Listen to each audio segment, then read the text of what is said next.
मित्रों, मैं डॉक्टर नीलय हंडे, मैं एक डायरेक्टर हूं और ऑर्थोपेडिक सर्जन हूं, हड्डी का डॉक्टर हूं, विम्स अस्पताल LIC स्क्वायर नागपुर में।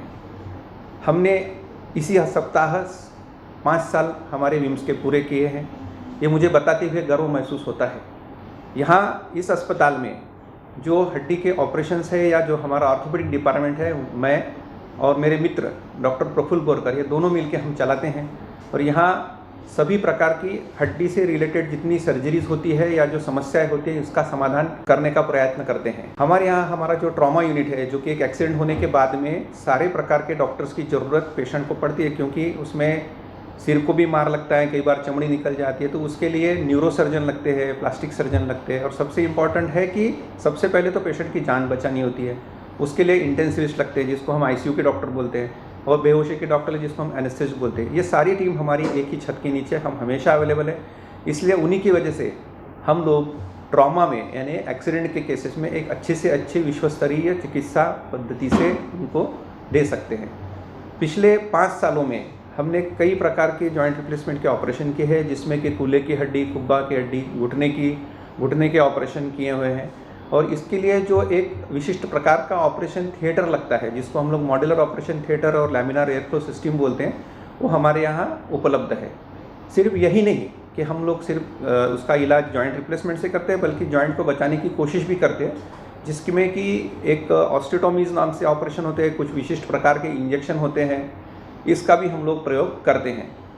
अब आते हैं कि रीढ़ की हड्डियों के समस्याओं के बारे में, जो कि लो बैक पेन यानी कि कमर में दर्द होना, कंधों में दर्द होना, गर्दन में, ये बहुत कॉमन समस्या है।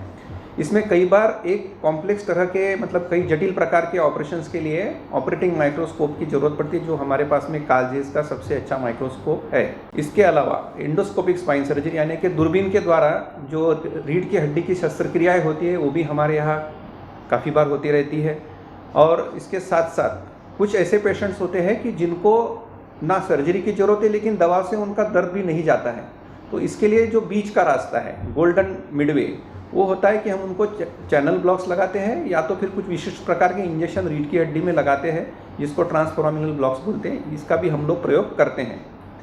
दूरबीन द्वारा होने वाली हड्डियों की शस्त्रक्रिया, जैसे कि एंटीरियर क्रूशिएट लिगामेंट टियर होता है, जो घुटने की हड्डी के बीच में जिसको मैं पेशेंट को समझाने के लिए बोलता हूँ रस्सी लिगामेंट है, उसका भी हम ऑपरेशन हमारे यहाँ होता है। हमारे यहाँ हम इस छत के नीचे, विम्स अस्पताल के छत के नीचे, हमारे पास जो छोटे बच्चों के एक्सपर्ट डॉक्टर जिनको नियोनेटोलॉजिस्ट बोलते हैं, और हमारी टीम जिसमें कि एनेस्थेसिस्ट है, इंटेंसिविस्ट है, कार्डियोलॉजिस्ट है, इनके सहयोग से जो छोटे से छोटे, कम से कम उम्र का, पीडियाट्रिक एज का 2 दिन का बच्चे से लेकर 90 साल के बाबा जी तक का हम लोग ऑपरेशन कर चुके हैं हड्डी का।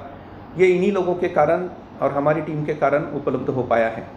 कोविड के दौरान भी हमने कई बार जो कोविड के प्रोटोकॉल फॉलो करके जिन हड्डी के पेशेंट्स को इमरजेंसी ऑपरेशन लग रहा था, उसको किया है।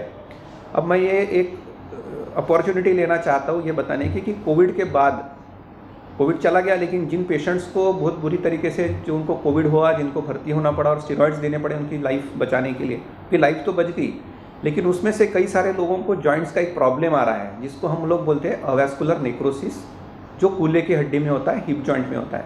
इसमें होता क्या है कि खून का दौरा वहाँ पे कम होने लगता है, और इसका पहला लक्षण ये होता है कि पेशेंट बोलता है कि मुझे नीचे बैठने में दिक्कत जाती है, पालकी मार के, जिसको हम लोग बोलते हैं बैठना नीचे वो। अब इसमें ये बहुत छोटी समस्या है, तो ये निगलेक्ट हो जाती है, तो इसको निगलेक्ट ना होने दें। ये निगलेक्ट होती है और अगर ये बढ़ जाता है तो इसमें एक बहुत बड़ा ऑपरेशन लगता है, जिसको हम लोग बोलते हैं total hip replacement, hip joint ही चेंज करना पड़ता है, जो काफ़ी खर्चीला और बड़ा ऑपरेशन है।